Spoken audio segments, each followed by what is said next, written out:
The Monkey Bridge. A giant-like monkey once ruled over 80,000 monkeys in the Himalayan mountains, and through the rocks where they lived streamed the river Ganges before it reached the valley where cities were built. And there, where the bubbling water fell from rock to rock, stood a magnificent tree. In the spring it bore tender white blossoms, and later it was laden with fruit so wonderful that none could be compared to them, and the sweet winds of the mountain gave them the sweetness of honey. How happy the monkeys were! They ate the fruit and lived in the shade of the wonderful tree. From one side of the tree the branches spread over the water. Therefore, when the blossoms appeared, the monkeys ate or destroyed the flowers on those branches so that the fruit would not grow on them. If fruit grew, they plucked them.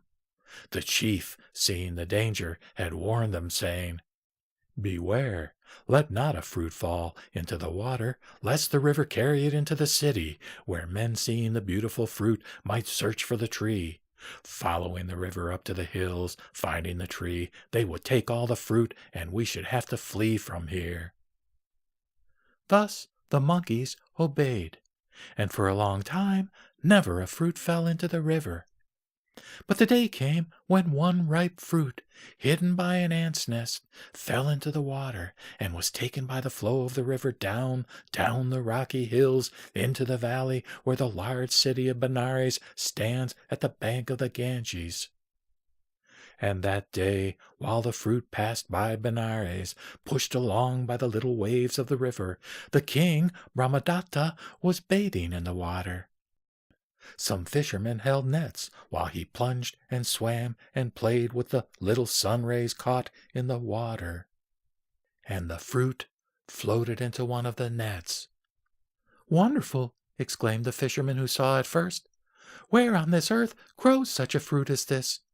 And seizing it with sparkling eyes, he showed it to the king. Brahmadatta gazed at the fruit and marveled at its beauty. "Where is the tree which bears this fruit to be found?" he wondered. Then, calling some woodcutters from near the river bank, he asked if they knew of the fruit and where it could be found. "Sire," they said, "it's a mango, a wonderful mango. Such a fruit as this grows not in our valley, but up in the hills of the Himalaya, where the air is pure and the sun rays undisturbed. No doubt the tree stands on the riverside, and a fruit, having fallen in the water, has been carried here."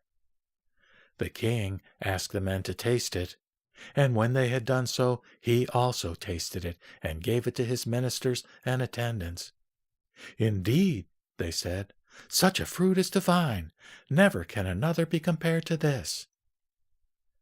The days and nights went slowly by, and Brahmadatta grew more and more restless. The longing to taste the fruit once again became stronger as each day passed. In the night he saw in his dreams the enchanted tree carrying on each branch 100 golden cups of honey and nectar. "Indeed, it must be found," said the king one day, and he gave orders that a boat be prepared to sail up the river Ganges, up to the Himalayas, where perhaps the tree might be found. Brahmadatta went himself with the men. Long indeed was the journey, passing the fields of flowers and rice, but at last the king and his followers reached the Himalayan hills one evening, and, gazing in the distance, what did they see?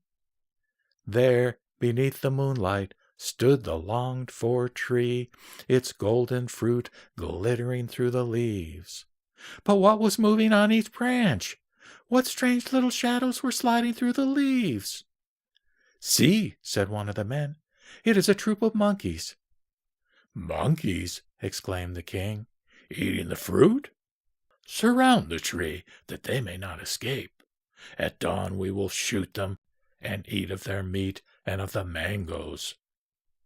These words came to the ears of the monkeys, and trembling they said to their leader, "Alas! You warned us, beloved chief. But some fruit may have fallen into the stream, for men have come here, and they surround our tree. We cannot escape, for the distance between this tree and the next is too far for us to leap. We heard words coming from the mouth of one of the men saying, 'At dawn we will shoot them and eat their meat and of the mangoes.' 'I will save you, my little ones,' said the chief. 'Fear not, but do as I say.' Thus, consoling them, the mighty chief climbed to the highest branch of the tree. And as swift as the wind passing through the rocks, he jumped 100 bow lengths through space and landed on a tree near the opposite bank. There, at the edge of the water, he took a long reed from its very root, and he thought, 'I will bind one end of the reed to this tree and the other end to my foot. Then I will spring again to the mango tree. Thus a bridge will be made over which my subjects may flee. 100 bow lengths I have jumped. The reed is so much longer than 100 bow lengths that I can bind one end to this tree.' And his heart filled with joy as he sprang back to the mango tree.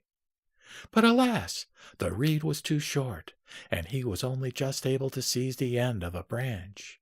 It had not occurred to him that the reed should have been long enough to allow the fastening to his foot.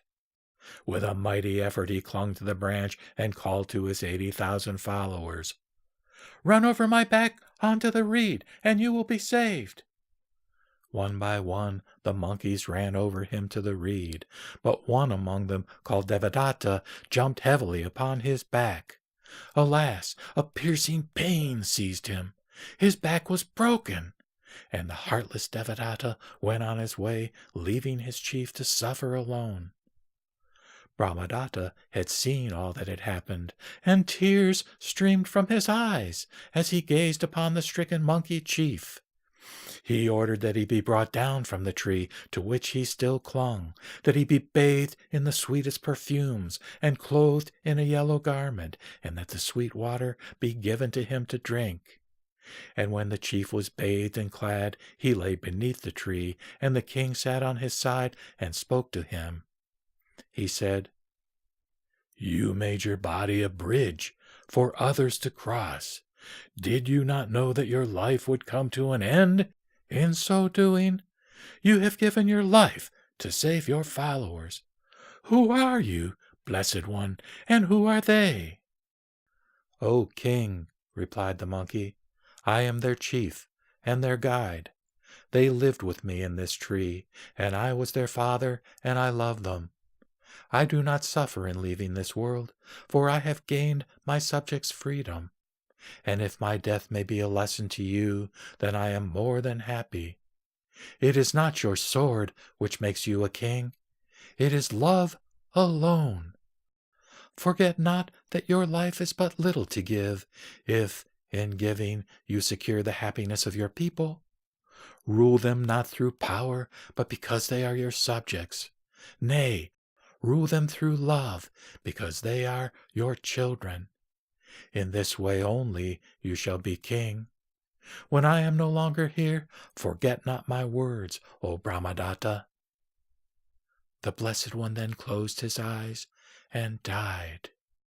And the king built for him a temple pure and white, that his words might never be forgotten. And Brahmadatta ruled with love over his people, and they were happy ever after.